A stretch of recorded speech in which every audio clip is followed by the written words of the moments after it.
Sistem informasi dalam suatu perusahaan dikenal sebagai sistem informasi manajemen. Sistem informasi manajemen yang lebih lengkap biasanya terdiri dari beberapa sistem informasi yang lebih spesifik cakupannya seperti: yang pertama, sistem informasi pengendalian inventory. Yang kedua, sistem informasi produksi. Yang ketiga, sistem informasi keuangan. Yang keempat, sistem informasi sumber daya manusia. Yang kelima, sistem informasi pemasaran.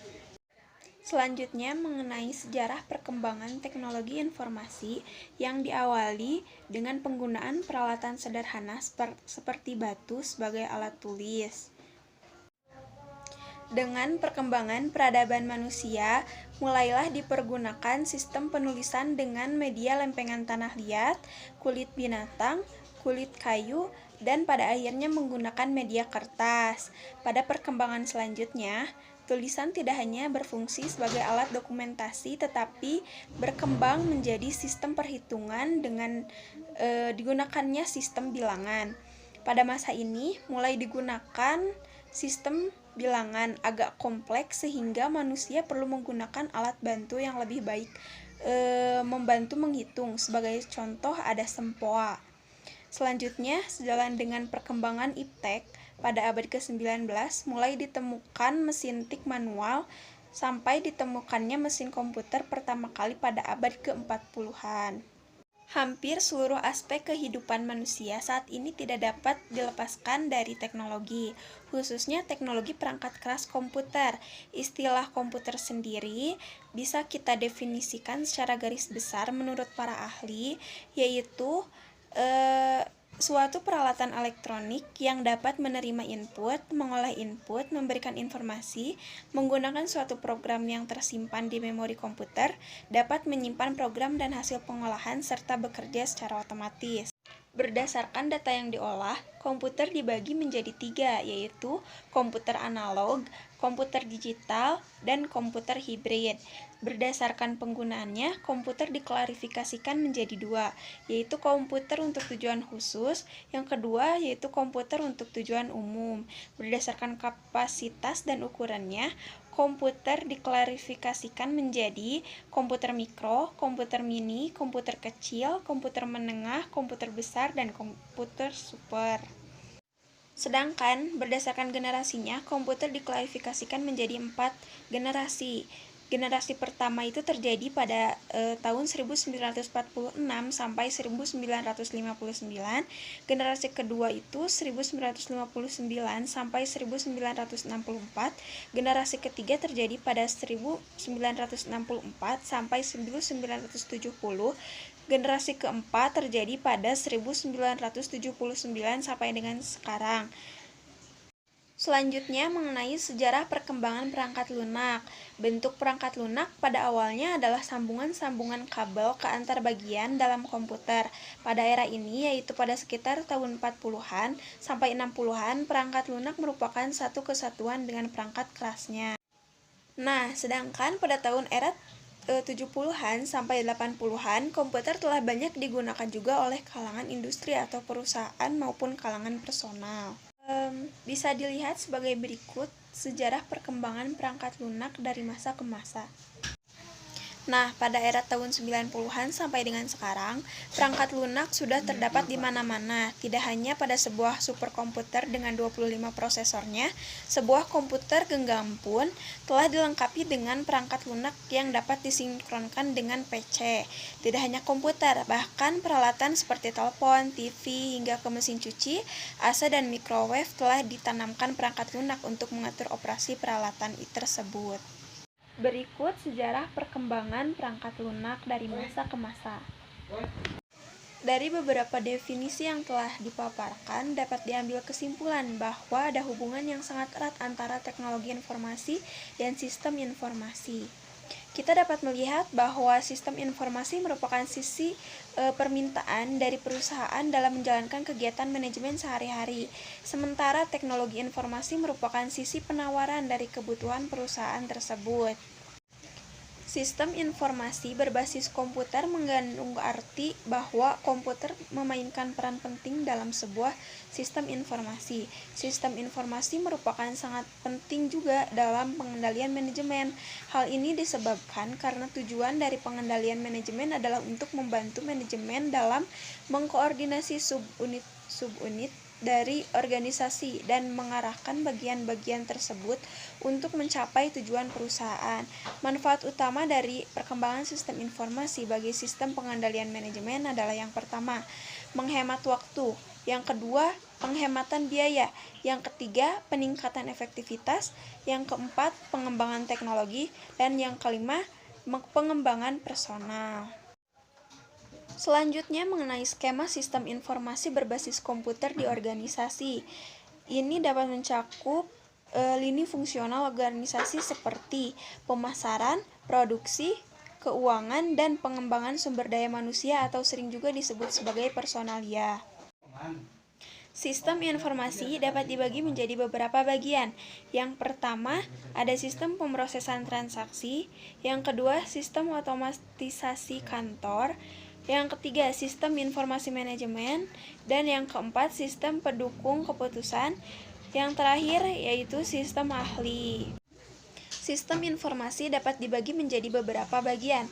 Yang pertama yaitu sistem pemrosesan transaksi, yang kedua sistem otomatisasi, yang ketiga sistem informasi manajemen, yang keempat sistem pendukung keputusan, yang kelima sistem ahli, yang keenam sistem pendukung keputusan kelompok, dan yang terakhir sistem pendukung eksekutif. Selanjutnya mengenai sistem informasi manajemen. Definisi manajemen sendiri merupakan proses perencanaan, pengorganisasian, pengarahan, pelaksanaan, dan pengawasan usaha-usaha secara sistematik dan efektif oleh para anggota organisasi dalam penggunaan sumber dayanya untuk mencapai tujuan organisasi yang telah ditetapkan. Komponen-komponen manajemen sendiri itu Komponen-komponen manajemen terdiri dari yang pertama planning, kedua organizing, yang ketiga directing, yang keempat controlling, yang kelima procurement, yang keenam development, yang ketujuh compensation, yang kedelapan integrasi, yang kesembilan training, dan yang kesepuluh evaluasi. Selanjutnya mengenai ciri-ciri manajemen sendiri itu yang pertama manajemen sebagai ilmu pengetahuan, yang kedua manajemen sebagai suatu sistem, yang ketiga manajemen sebagai suatu fungsi, yang keempat manajemen sebagai suatu proses, yang kelima manajemen sebagai suatu profesi, yang keenam manajemen sebagai kumpulan orang. Sarana manajemen itu ada 6M. Yang pertama manusia, yang kedua uang, yang ketiga materi, yang keempat alat, yang kelima metode, dan yang keenam pasar. Sarana manajemen sendiri itu ada 6M. Yang pertama man, 2 money, yang ketiga materials, yang keempat mesin, yang kelima method, yang keenam adalah market. Konsep dasar sistem informasi manajemen yaitu dapat diartikan sebagai suatu alat yang mendukung para pengambilan keputusan dalam melaksanakan fungsi-fungsi manajemen seperti perencanaan, pengorganisasian, pelaksanaan, dan pengendalian sedemikian rupa sehingga tercapai suatu keputusan yang didasarkan kepada pendekatan sistem. Sistem informasi manajemen sendiri adalah komponen-komponen atau subsistem yang saling berhubungan di mana diperlukan suatu pengambilan, proses, penyimpanan, dan mendistribusikan informasi untuk mendukung pengembalian keputusan serta pengawasan dari organisasi. Sedangkan struktur sistem informasi manajemen pada dasarnya terdiri dari sistem yang mempunyai struktur tertentu dan sistem yang tidak mempunyai struktur. Keduanya saling disebut sebagai sistem formal dan sistem informal. Sistem formal sendiri adalah sistem yang berjalan menurut norma-norma organisasi yang berlaku bagi semua orang sesuai dengan kedudukannya dalam organisasi, yang tergantung pada tugas, wewenang, dan tanggung jawab yang diberikan kepada pemegang jabatan dalam organisasi. Sedangkan sistem informal juga mempunyai sifat sebagai suatu sistem publik karena dapat berlaku di lingkungan organisasi melalui saluran-saluran yang tidak resmi. Tetapi walaupun tidak resmi, ia mempunyai pengaruh yang cukup kuat dalam kehidupan organisasi bersangkutan. Kegiatan manajemen dapat dibagi atas 3 tingkatan, yaitu yang pertama perencanaan strategis, yang kedua manajemen kontrol, dan yang ketiga pengendalian operasi. Pada tingkat perencanaan strategi sendiri, fungsi utama kegiatannya adalah menentukan tujuan perusahaan, terutama yang menyangkut penyediaan dan pemanfaatan sumber daya. Oleh karena itu, informasi yang dibutuhkan untuk itu haruslah memberikan gambaran yang menyeluruh dan lenyap, walaupun tidak harus mempunyai ketelitian yang tinggi. Untuk kegiatan pengendalian operasional diperlukan proses-proses sebagai berikut: pengelolaan data transaksi, pengelolaan data untuk laporan rutin, dan pengelolaan data untuk laporan khusus. Untuk kegiatan pengendalian operasional diperlukan proses-proses sebagai berikut, yaitu pengelolaan data transaksi, pengelolaan data untuk laporan rutin, dan pengelolaan data untuk laporan khusus. Sedangkan komponen-komponen dari sistem informasi manajemen berdasarkan fungsi pengelolaan adalah sebagai berikut. Yang pertama, sistem operasional dan manajemen. Yang kedua, sistem pelaporan manajemen. Yang ketiga, common database. Yang keempat, sistem penelusuran informasi. Selanjutnya, komponen sistem informasi manajemen secara umum terdiri dari perangkat keras, perangkat lunak, data, prosedur, manusia. Dan sistem informasi manajemen dapat kita uraikan dalam bagian yang lebih detail secara sistematis sebagai berikut. Yang pertama ada blok masukan, blok model, blok keluaran, dan blok teknologi, blok basis data, dan blok kendali.